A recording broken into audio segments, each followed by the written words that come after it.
Quels sont les 7 aliments les plus sains que tu devrais penser ajouter à ton alimentation? C'est ce qu'on va voir tout de suite. On va voir qu'est-ce qui rend un aliment sain et quels sont les aliments qui pourraient te rendre malade. C'est parti!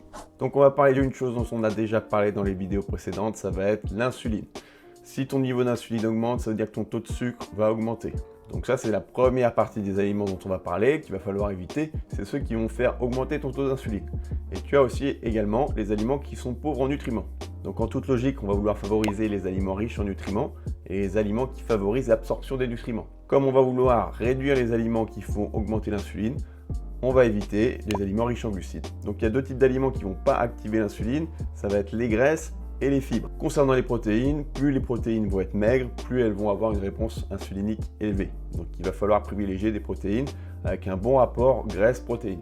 Donc tu as les protéines de viande maigre qui activent l'insuline, mais tu as aussi les protéines de lactosérum. Les protéines de lactosérum, ça ne veut pas dire qu'elles sont mauvaises pour la santé, c'est des protéines complexes qui sont riches en acides aminés, mais en revanche, elles vont avoir une réponse insulinique un petit peu plus élevée.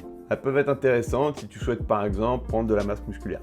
Donc on va vouloir des aliments riches en nutriments, en vitamines, en minéraux, en oligo-éléments, en acides gras comme les oméga 3 par exemple. Donc le premier aliment de cette liste, c'est la choucroute. Donc pourquoi la choucroute? La choucroute, c'est faible en glucides, riche en fibres et en nutriments. Donc la choucroute, c'est vachement riche en vitamine C. C'est aussi une excellente source en probiotiques et prébiotiques. Donc ça, tu sais, c'est toutes les bactéries que tu as dans ton microbiome.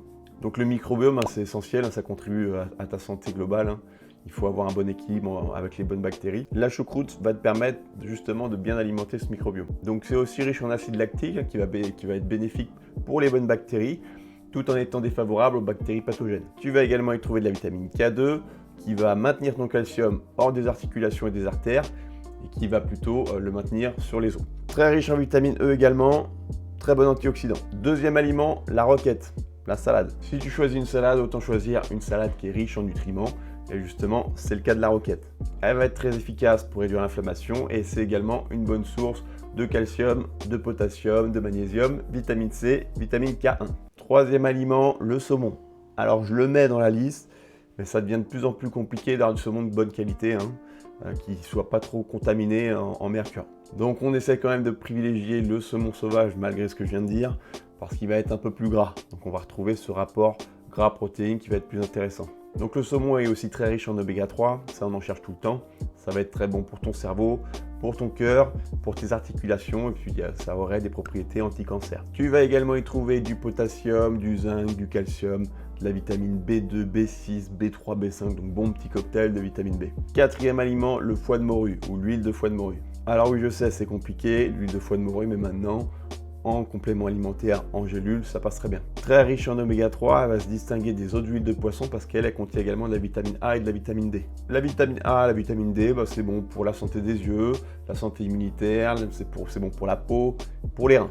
Donc si tu veux pas la consommer à la cuillère comme nos grands-parents l'imposaient à nos parents, tu as les petites gélules de compléments alimentaires, ça passe beaucoup mieux. Cinquième aliment, le bœuf haché. Alors je vais pas te parler des steaks McDo où il n'y a rien dedans, mais le bœuf haché nourri à l'herbe. Donc on essaie de garder un bon rapport de graisse dans le steak, ça va permettre une meilleure digestion des protéines dans l'intestin grêle. Donc un steak à 15%, c'est pas choquant. Excellente source d'acides aminés, tu vas y trouver du fer, du zinc, du phosphore, vitamine B6, B2, B3, B5, B12, donc là aussi pas mal de vitamine B.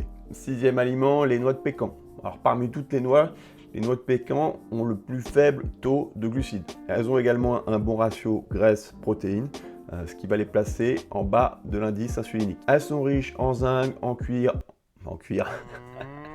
Elles sont également riches en zinc, en cuivre, en vitamine B1. Elles sont également riches en acides gras monoinsaturés. Ça va être plutôt bon pour ta santé cardiaque. Dernier aliment de cette liste, l'huile d'olive extra vierge. J'en ai déjà parlé dans les précédentes vidéos. Tu vas y trouver de la vitamine E, de la vitamine A, du magnésium, du potassium. Comme c'est une graisse, ça ne va pas affecter l'insuline.